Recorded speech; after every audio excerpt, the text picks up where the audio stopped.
जब भी कोई व्यक्ति गौतम बुद्ध के संघ में शामिल होता था तो बुद्ध उसे सबसे पहले शांत रहने के लिए कहते थे। ध्यान की अवस्था में जाने से पहले उस भिक्षु को शांत रहना सिखाया जाता था। आज के दौर में हर तरफ शोर है, इसकी वजह से दिमाग में तनाव पैदा होना लाजमी है। ऐसे में अगर आप हर रोज कुछ देर मौन रहने का अभ्यास करते हैं तो इससे आपके तनाव पैदा होने वाले हार्मोन के लेवल में कमी आती है। इससे आपका दिमाग शांत होता है, गुस्सा नियंत्रित रहता है और तनाव बढ़ाने वाले हार्मोन्स का लेवल घटता है। आज के इस वीडियो में हम जानेंगे कि किन मौकों पर हमें शांत रहना है और किन मौकों पर हमें बोलना है और शांत रहने से हमारे अंदर क्या बदलाव आ सकता है। दोस्तों, संध्या काल का समय था।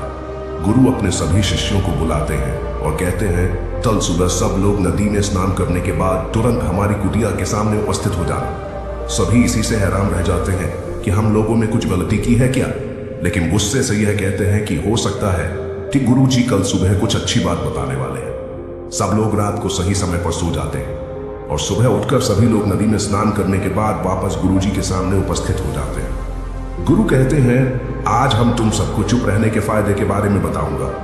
गुरु कहते हैं, 10 मौके जहां पर चुप रहने से होता है लाभ और बोलने से नुकसान। गुरु कहते हैं, अगर आप इन 10 मौकों पर शांत हो गए यानी मौन हो गए तो आप जो चाहेंगे वही मिल जाएगा। आपकी जिंदगी में चमत्कारिक बदलाव शुरू हो जाएंगे। जरूरत से ज्यादा बोलना या चुप रहना दोनों ही अच्छी बात नहीं है। जैसे जरूरत से ज्यादा बारिश हो जाना या फिर धूप दोनों ही दिक्कत देती है, उसी तरह अनावश्यक बोलने से भी काफी नुकसान होता है।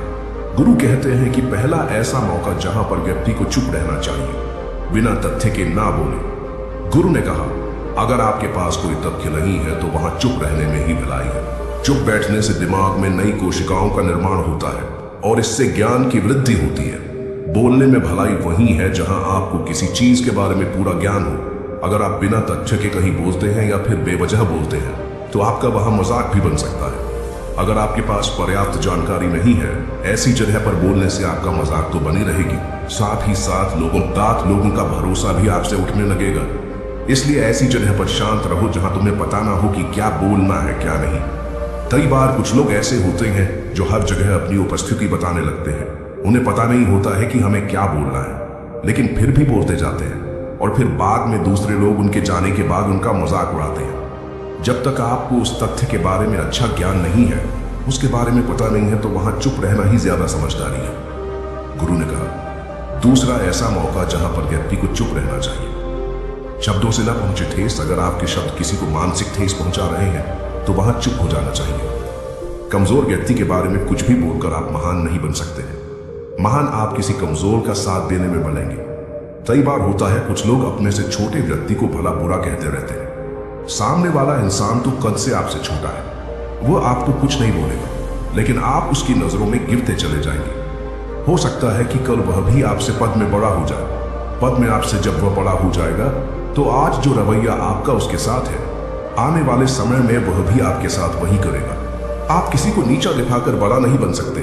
बड़ा बनना है तो अपने से छोटे लोगों का इज्जत भी करना सीखें और साथ ही साथ बड़े लोगों का भी सम्मान करना चाहिए। लोगों को लगता है कि अगर वह अकड़कर बोलेंगे और सामने वाले को नीचा गिराने की कोशिश करेंगे तो वह बड़े बन जाएंगे, तो यह उन सब की भूल है। बड़े होने की बजाय आप उनकी नजरों में गिरते चले जाएंगे। गुरु ने आगे कहा, इसलिए शिष्यों, तुम सब जब भी बोलना आदर भाव से बोलना, ताकि तुम्हारी बात लोगों को अच्छी लगे। बोलने में भाई बहन, माता पिता, मित्र इत्यादि संबोधन शब्दों का इस्तेमाल जरूर करना। इससे तुम्हारी मान प्रतिष्ठा तो बढ़ेगी ही, साथ ही साथ लोगों की नजरों में तुम समझदार व्यक्ति बनते जाओगे। गुरु ने आगे कहा, तीसरा मौका जहां पर व्यक्ति को चुप रहने में ही भलाई है। क्रोध या घृणा करने वाले लोग, जब कोई अपना या सगा संबंधी आप पर क्रोध कर रहा हो, आपका अपमान कर रहा हो, तो आपको उस वक्त चुप रहना चाहिए ताकि सामने वाले का गुब्बारा पूरी तरह से फट जाए। आप यदि सही हैं तो उसे कतई माफी ना मांगे और चुप रहकर ही सही समय का इंतजार करें। वह खुद आपसे माफी मांग लेगा जब उसे अपनी गलती का एहसास हो जाएगा। गुरु आगे कहते हैं कि कोई सगा संबंधी आप पर क्रोध कर रहा हो और आप उस समय शांत हैं, तो यह आदर सम्मान देने की निशानी होती है। इससे न कोई छोटा होता है और न ही बड़ा। अगर आपको क्रोध आ रहा है तो आप या तो वहां से किसी का अनादर किए बिना चले जाएं या फिर चुप रहें। क्रोध करने से आपके रिश्ते खराब होंगे। क्रोध करने से हमेशा क्रोध करने वाले व्यक्ति का ही बुरा होता है। गुरु आगे कहते हैं कि एक बार की बात है, एक सांप जंगल से भागते हुए किसी राजा के घर में पहुंच गया। लोगों ने छेड़खानी की तो वह बहुत ही गुस्सा हो गया। जिससे घर में जो तलवार पड़ी हुई थी उसी को लपेट कर कसने लगा और धीरे धीरे उसका पूरा शरीर कट गया। यह गुस्सा उसे खा गया। ठीक उसी प्रकार हमारा गुस्सा भी हमारे शरीर को तलवार की भांति काटता रहता है। गुस्सा ध्यान से खत्म होता है प्रतिदिन। अगर आप ध्यान की मुद्रा में बैठे हैं तो आपका गुस्सा आपके नियंत्रण में रहेगा। गुरु आगे कहते हैं कि यह तरीका है कि आप प्रतिदिन ध्यान का अभ्यास करें। इससे आपके शरीर में जो हार्मोन्स गुस्से को बढ़ावा देते हैं वह सब तुम्हारे नियंत्रण में रहेंगे, जिससे शरीर गुस्से पर आसानी तुम्हारा से काबू पा लेगा। लेकिन एक तरीका यह भी है कि जब भी आपको गुस्सा आए तो आप यह समझने का प्रयास करो कि क्या मेरा गुस्सा जायज है या नहीं। हमें वहां पर बोलना चाहिए कि नहीं। जब आप खुद इस बात का आंकलन लगा पाएंगे तो आपको खुद पता चल जाएगा कि हमें गुस्सा करना चाहिए या नहीं। फिर भी आपको गुस्सा आ रहा है तो आप वहां से हटने का प्रयास करें, वहां से दूर चले जाएं। धीरे धीरे समय के साथ आपका दिमाग शांत हो जाएगा। गुरु ने कहा, चौथा ऐसा मौका जहां पर इंसान को बहुत ही समझदारी के साथ काम लेना चाहिए, वहां पर आपको चुप रहना ही चाहिए। जहां पर उस मुद्दे से आपका कोई संबंध ना हो। अगर आपका किसी मुद्दे से कोई संबंध ना हो तो वहां आपका चुप रहना बनता है। बिना किसी वजह अगर आप दूसरे के मुद्दे पर बोलेंगे तो यह आपके लिए अनिष्टकारी होगा। इसमें केवल और केवल आपका ही नुकसान है। जल्द ही आप किसी दो लोगों के बीच हो रहे विवाद में जल्दी अपनी टांग न डालें। अगर सामने वाला आपको बुला रहा है अपना झगड़ा शांत करवाने के लिए तो ही आप वहां पर जाएं। किसी की व्यक्तिगत जिंदगी में दखल अंदाजी नहीं देनी चाहिए जब तक कि वह व्यक्ति आपको नहीं बुलाता है। अपने झगड़े को शांत करवाने के लिए कुछ लोग फालतू में दूसरे के विवाद में कूद पड़ते हैं। इससे उनके मान सम्मान मर्यादा पर लोग उंगली उठाने लगते हैं। गुरु कहते हैं कि 10 मौकों में 5वां ऐसा मौका जहां पर व्यक्ति को बहुत ही समझदारी के साथ चुप रहना चाहिए। आपके शब्दों से किसी मित्र को हानि न पहुंचे। अगर आपके शब्द सामने वाले के परिवार या मित्रों की प्रतिष्ठा के बारे में बुरी झलक दिखा रहे हैं तो आपको चुप रहना चाहिए। किसी के परिवार या फिर मित्र के बारे में बुरा बोलने से केवल आप ही बुरे बनेंगे।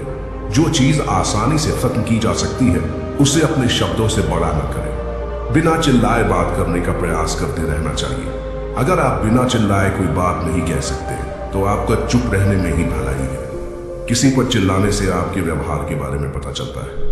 ज्यादा बोलने से चीजें हमेशा खराब ही होती हैं।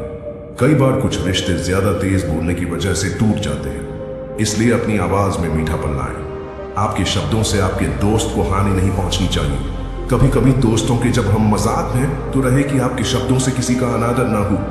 मजाक को भी हमेशा शब्दों के मायने नहीं रखें। जहां किसी को शब्दों से चोट लगे वहां चुप हो जाए। ज्यादा बोलने से हमेशा नुकसान ही होता है।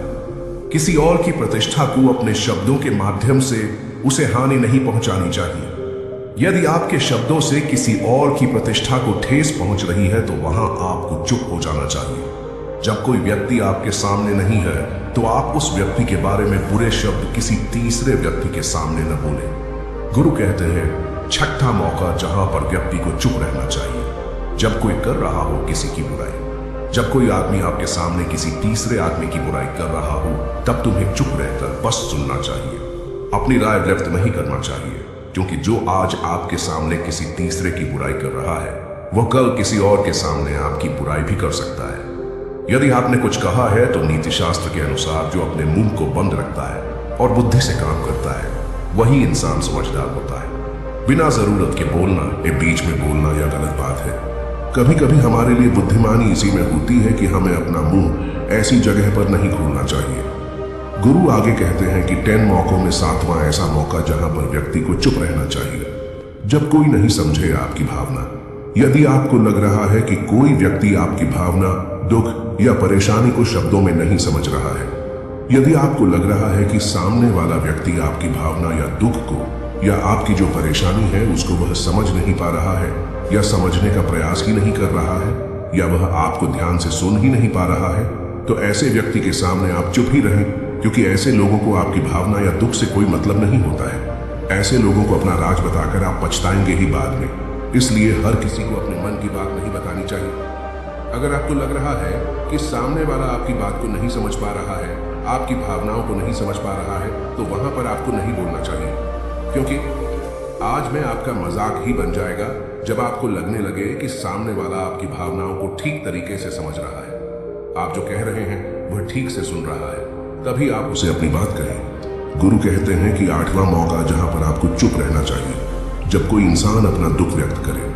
यदि कोई इंसान अपने दुख या परेशानी को आपको बता रहा है, तो इसका मतलब यह है कि वह आपको अपना समझ रहा है। ऐसे में तुरंत ही उसे समाधान बताने के बजाय चुप रहकर उसके दुख या समस्या को सुने। उसके दुख या समस्या को किसी और को न बताएं। वह इसलिए नहीं बता रहा है कि उसकी समस्याओं का समाधान कर देंगे, बल्कि वह इसलिए भी बता रहा है कि सामने वाला उसकी बात को समझ रहा है। कई बार बताने से दुख कम हो जाते हैं। आपको अपना दुख इसलिए बता रहा होगा कि उसे लग रहा है कि आप उसकी बात को समझ रहे हैं। दुख बांटने से कम हो जाता है। इसलिए जब कोई व्यक्ति अपना दुख आपसे व्यक्त करे, तो आप चुप मारकर उसकी बात को बहुत ही ध्यान से सुने, ताकि उसके दुख कम हो जाए, उसके मन का बोझ हल्का हो जाए, क्योंकि उसके मन में जो भी बातें थी वह आपको सब बता दिया। गुरु आगे कहते हैं कि 10 जगहों में 9 ही ऐसी जगह जहां पर आपको चुप रहना चाहिए।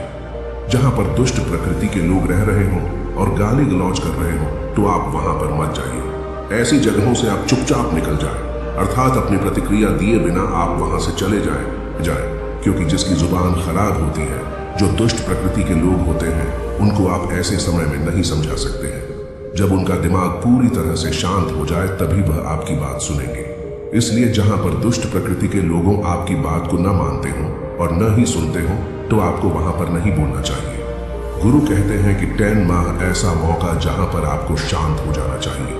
अपनी सफलता का राज हर किसी को न बताएं। कई बार होता है कि कुछ लोग जो सफलता को बहुत ही जल्दी अर्जित कर लेते हैं, वे हर जगह अपनी सफलता का ढिंढोरा पीटने लगते हैं। ऐसे में क्या होता है कि कई लोग आपकी सफलता से खुश नहीं होते हैं। अगर आप अपनी सफलता का जबरदस्ती लोगों में ढिंढोरा पिटवा रहे हैं, तो लोगों की नकारात्मक ऊर्जा आपको प्रभावित कर सकती है। जब आप सफल होंगे तो सबको पता चल जाएगा कि आप सफल हो गए हैं। ढिंढोरा पीटने से नुकसान आपका ही होगा। इतना कहकर गुरु ने कहा, शिष्यों, आज के लिए बस इतना ही। अगर तुम सब मेरी इन 10 बातों को अपने जीवन में अपना लेते हो, तो तुम सब काफी हद तक परेशानियों से बचे रहोगे। यहाँ से जाने के बाद मेरी यह बातें आपके जीवन किसी वरदान से कम साबित नहीं होंगी। दोस्तों, मुझे उम्मीद है इस वीडियो से आपको बहुत कुछ सीखने को मिला होगा। अगर आप नए हो तो हमसे जुड़ने के लिए इस चैनल को सब्सक्राइब करना मत भूलिएगा।